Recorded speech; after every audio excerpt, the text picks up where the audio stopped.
안녕하세요. 2023년 1월 온라인 독서교실 연약함이 건네는 위로 부제목 연약함 하나님의 강함을 덧입는 자리 두 번째 시간입니다.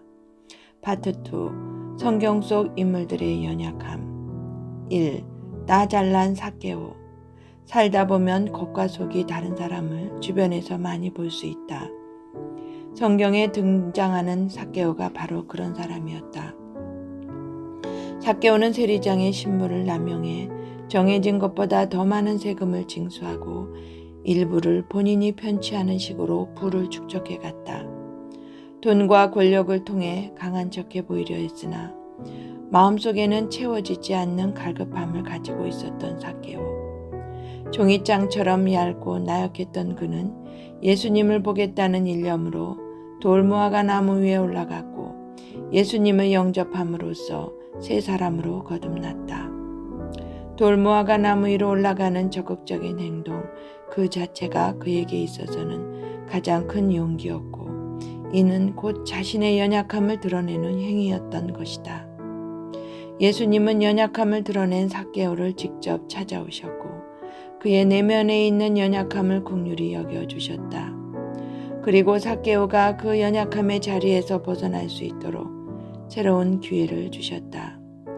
주님의 긍휼이 그의 연약함을 회복시켜 주신 것이다. 2. 겉과 속이 다른 부부 아나니아와 삽비라. 겉으로는 부자지만 마음은 가난한 사람도 있고 겉으로는 친절하지만 속으로는 상대를 무시하는 사람도 있다. 성경에 나오는 아나니아와 삽비라 부부 또한 그런 부부였다. 겉으로 보기에 그들은 주님을 누구보다도 사랑했던 부부였다. 재산을 팔아 주님께 바칠 생각을 했다는 것이 이를 증명한다.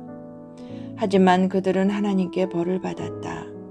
그들은 자신의 재산을 모두 하나님께 바치겠다고 약속했으나 실제로는 일부만 바치고 나머지는 자신들이 착복했기 때문이다. 아나니아와 삽비라 부부는 인정 욕구에 목말라 하는 사람들이었다. 그로 인해 결국 하나님을 속이는 어리석음을 범했다. 어쩌면 나부터가 스스로를 돌아봐야 할지도 모른다.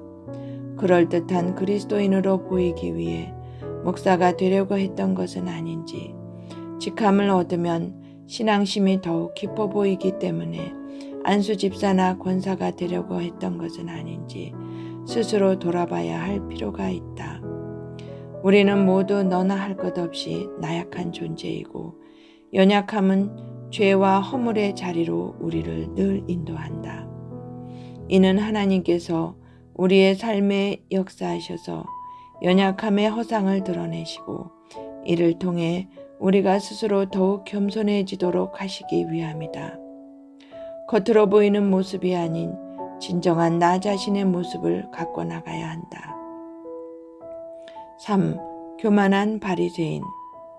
성경 속 바리새인은 유대교 경건주의 분파 중 한 분류로 엄격한 율법 준수와 모범으로 유대인에게 큰 신망과 존경을 받았으나 형식주의, 율법주의, 극단적인 분리주의, 그리고 권위주의적인 특권의식에 빠져 예수님으로부터 책망을 받았다. 오늘날에도 바리새인은 겉과 속이 다르게 외식하는 자, 형식적 경건주의자, 권위의식에 사로잡힌 자를 비꼬는 말로 쓰인다.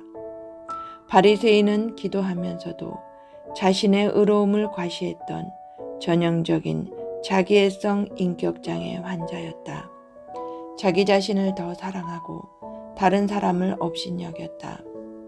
자기애성 인격장애와 늘 함께 등장하는 것은 교만이라는 연약함이다. 사랑해야 하는 첫 번째 대상은 하나님이다. 그 다음은 나 자신이다. 나 자신을 사랑할 줄 아는 사람은 절대 교만해지지 않는다. 바리새인이 가진 자기애와 교만이라는 연약함은 하나님보다 자기 자신을 더 사랑함으로 얻은 결핍이었다. 하나님은 겸손한 세리의 모습을 통해 교만한 바리새인의 연약함을 스스로 부끄럽게 하셨다. 주님은 나의 그런 연약함을 작고 초라하고 미미한 것을 통해 깨닫게 하신다. 4. 겁쟁이 베드로. 베드로는 말과 행동이 다른 이중적인 사람이었다. 그는 모든 사람이 주 예수를 버린다 해도 자신만은 절대로 그러지 않을 것이라며 충성과 의리를 다짐했으나 결국에는 예수님을 3번이나 부인하는 이중성을 보였다. 남들 앞에서는 누구보다 예수님을 사랑하는 것처럼 과시했으나 결국 주님보다 자기 자신을 더 많이 사랑한 자, 그가 바로 겁쟁이 베드로다. 하나님보다 자기 자신의 안위만을 원하는 이기적인 자신을 버리지 못하면 누구나 베드로가 될 수 있다. 때때로 우리의 연약함은 우리를 예수님을 믿기 전으로 되돌려 놓기도 한다. 그리하여 우리는 다시 과거 죄인의 자리로 돌아가고 마는 것이다. 하지만 인자하신 주님께서는 자신을 배신한 베드로 같은 인물에게조차 여전히 은혜를 베풀고 사랑을 주신다. 그리하여 우리의 연약함을 당신의 강함으로 탈바꿈해 주신다. 예수님이 베드로의 죄를 꾸짖는 대신 있는 그대로의 모습을 인정해 주시고 사랑해 주신 것처럼 우리 역시 다른 이를 그렇게 대해야만 한다. 사람이 사람에게 원하는 가장 큰 선물은 바로 내가 진정 원하는 것을 가장 잘 헤아려 주는 마음이기 때문이다. 5. 나태한 다윗. 이스라엘 나라를 재건하여 눈부신 번영을 이룬 이스라엘의 이대왕이 다윗이다. 다윗 왕조의 시조인 그는 이스라엘 역사에 새로운 부흥을 제공함과 동시에 말년까지 하나님을 잘 섬김으로써 예수 그리스도의 족보의 이름을 당당히 올린 사람이었다. 그러나 그도 벗어날 수 없는 연약함을 간직하고 있었다. 그것은 정상의 선자가 쉽게 범할 수 있는 오류, 바로 나태함이라는 이름의 연약함이었다.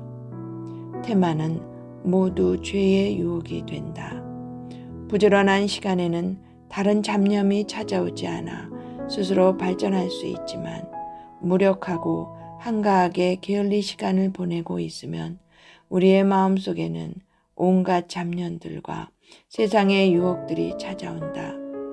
다윗이 정상에 올랐을 때 찾아온 나태함이라는 연약함을 인지하고 이를 해결하려 노력했다면 비참한 상황은 찾아오지 않았을 것이다. 그러나 다윗은 최후의 순간 자신의 삶을 새로이 잡을 수 있을 지혜를 발휘했다. 바로 다시 하나님을 찾은 것이다. 다윗의 처절한 기도에 하나님은 간음과 살인의 죄를 사하여 주시고 나태함이라는 연약함을 극복하게 하셨다.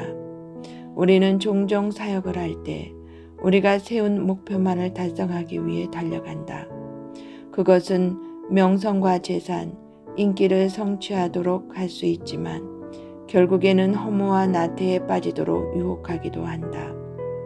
따라서 우리는 하나님이 부르신 표대를 향해 달려가는 자가 되어야 한다. 6. 절망에 빠진 욥. 큰 부자로 널리 이름을 알리던 욥은 하나님을 경외하고 악을 멀리하던 정직하고 흠이 없던 사람이었다. 그러던 어느 날 욥에게 큰 비극이 찾아왔다. 처음에는 재산을 잃었고 다음에는 사랑하는 가족을 잃었다. 갑자기 찾아온 엄청난 비극에 건강했던 몸도 쇠약해졌다. 모두 다 무너져 내리자 욥은 결국 토기 조각으로 자기 몸을 긁어댈 만큼 비참한 신세가 되고 말았다.